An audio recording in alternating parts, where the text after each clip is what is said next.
Periodic table हम सब ने देखी है, राइट? पर उसके नीचे वो जो दो अलग सी रोज होती हैं, उन पर कितनों का ध्यान जाता है। आज हम इन्हीं रहस्यमयी एलिमेंट्स की दुनिया में उतरने वाले हैं, एफ ब्लॉक एलिमेंट्स। ये केमिस्ट्री के अंदर ही एक बड़ी दिलचस्प पहेली की तरह हैं। तो चलिए अपनी पड़ताल के पहले हिस्से पर आते हैं। इसमें हम पीरियोडिक टेबल के इसी अजीब से दिखने वाले हिस्से पर फोकस करेंगे और ये समझने की कोशिश करेंगे कि इन तत्वों को मेन टेबल से अलग क्यों रखा जाता है। ये एक ऐसा सवाल है जिसने कई लोगों को कंफ्यूज किया है।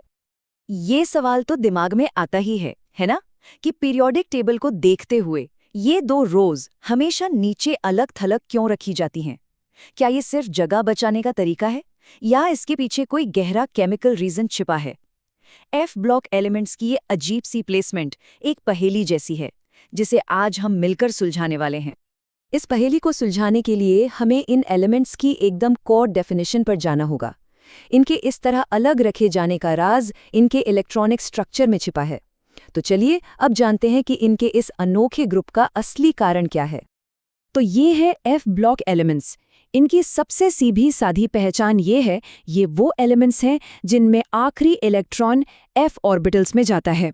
बस यही वो एक नियम है जो इन्हें एक साथ एक ग्रुप में रखता है और इनकी अलग पहचान बनाता है।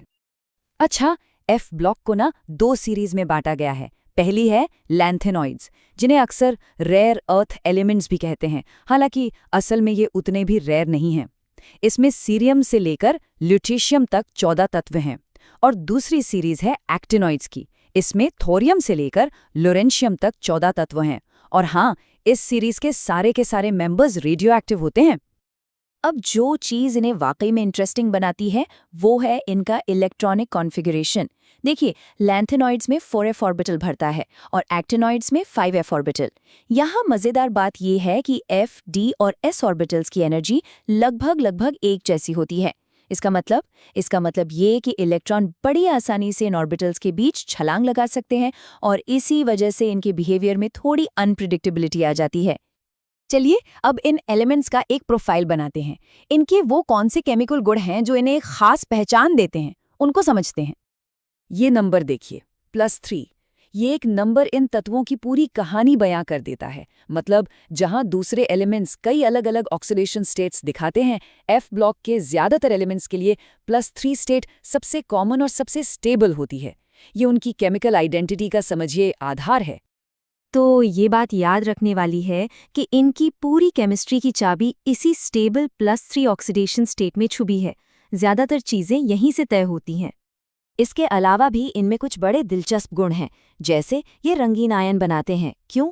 क्योंकि इनके f इलेक्ट्रॉन्स एक ऑर्बिटल से दूसरे में कूदते रहते हैं और इस चक्कर में ये प्रकाश की कुछ रंगों को एब्जॉर्ब कर लेते हैं और बाकियों को रिफ्लेक्ट, जिससे हमें रंग दिखाई देते हैं। अनपेयर्ड f इलेक्ट्रॉन्स की वजह से इनमें ज़बरदस्त मैग्नेटिक प्रॉपर्टीज होती हैं और जैसा कि हमने पहले भी बात की, एक्टिनॉइड्स जैसे कि यूरेनियम और प्लूटोनियम रेडियोएक्टिव होते हैं। अब बात करते हैं लैंथेनॉइड्स के सबसे अजीब लेकिन सबसे ज़रूरी बिहेवियर की। इसे आप इनकी कहानी का एक बड़ा प्लॉट ट्विस्ट भी कह सकते हैं। इसे कहते हैं लैंथेनॉइड कंट्रैक्शन। इसका सीधा सा मतलब है कि जैसे जैसे हम सीरीज में लैंथेनम से ल्यूटेशियम की तरफ बढ़ते हैं, एटम्स का साइज उम्मीद के उलट लगातार छोटा होता जाता है। और ये कोई छोटी मोटी घटना नहीं है। इसका असर सिर्फ लैंथेनॉइड्स पर ही नहीं, बल्कि पीरियोडिक टेबल में इनके ठीक नीचे आने वाले भारी तत्वों पर भी पड़ता है। तो ये होता कैसे है? वजह है 4f इलेक्ट्रॉन्स का पुअर शील्डिंग इफेक्ट। जरा सोचिए, एटम का न्यूक्लियस एक पावरफुल चुंबक है और इलेक्ट्रॉन्स उसके चारों ओर घूम रहे हैं। आमतौर पर अंदर वाले इलेक्ट्रॉन्स बाहर वाले इलेक्ट्रॉन्स के लिए एक ढाल, एक शील्ड का काम करते हैं, जिससे न्यूक्लियस का खिंचाव कम हो जाता है। पर ये जो 4f इलेक्ट्रॉन्स हैं ना, ये बड़े खराब शील्ड हैं। ये अपना काम ठीक से नहीं कर पाते।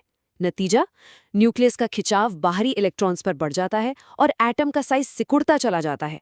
और इसका असर ये होता है कि ये सारे एलिमेंट्स केमिकल प्रॉपर्टीज में इतने ज़्यादा एक जैसे हो जाते हैं कि उन्हें एक दूसरे से अलग करना बहुत ही मुश्किल काम है, बिल्कुल जैसे वो केमिकल ट्विन्स हों। चलिए अब जरा एब्स्ट्रैक्ट केमिस्ट्री से निकलकर देखते हैं कि असल दुनिया में ये एलिमेंट्स हमारे किस काम आते हैं, क्योंकि ये जानना बहुत ज़रूरी है कि आखिर हम इनकी बात कर ही क्यों रहे हैं। ये जो छिपे हुए एलिमेंट्स हैं ना, ये हमारी मॉडर्न टेक्नोलॉजी की रीढ़ की हड्डी हैं। नियोडीमियम, इसका इस्तेमाल उन सुपर स्ट्रॉन्ग मैग्नेट्स को बनाने में होता है जो हमारे हेडफोन से लेकर इलेक्ट्रिक गाड़ियों तक में लगे हैं। सीरियम ऑक्साइड हमारे स्मार्टफोन की स्क्रीन को चमकाने का काम करता है, और यूरेनियम और प्लूटोनियम के बारे में तो हम जानते ही हैं, न्यूक्लियर पावर के जरिए हमारे घरों को रोशन करते हैं। तो आज हमने जो भी कुछ समझा उसे एक लाइन में समेटें तो वो ये है, एफ ब्लॉक तत्वों में लैंथेनॉइड्स और एक्टिनॉइड्स शामिल हैं, जिनकी विशेषता एफ इलेक्ट्रॉनों का भरना, रंगीन आयन, चुंबकत्व और +3 ऑक्सीकरण अवस्था है। और आखिर में एक सवाल, जैसे जैसे टेक्नोलॉजी नए मटेरियल्स की मांग कर रही है, सोचिए कि एफ ब्लॉक से हम और कौन-कौन सी छिपी हुई ताकतें बाहर निकालेंगे। हमारी दुनिया को क्लीन एनर्जी चाहिए, एडवांस्ड इलेक्ट्रॉनिक्स चाहिए, और इन सब में इन तत्वों का रोल बढ़ने ही वाला है। तो सवाल ये है कि भविष्य में ये हमें और क्या-क्या दे सकते हैं। इसका जवाब तो आने वाला वक्त ही देगा, पर ये एक बहुत ही एक्साइटिंग फील्ड है।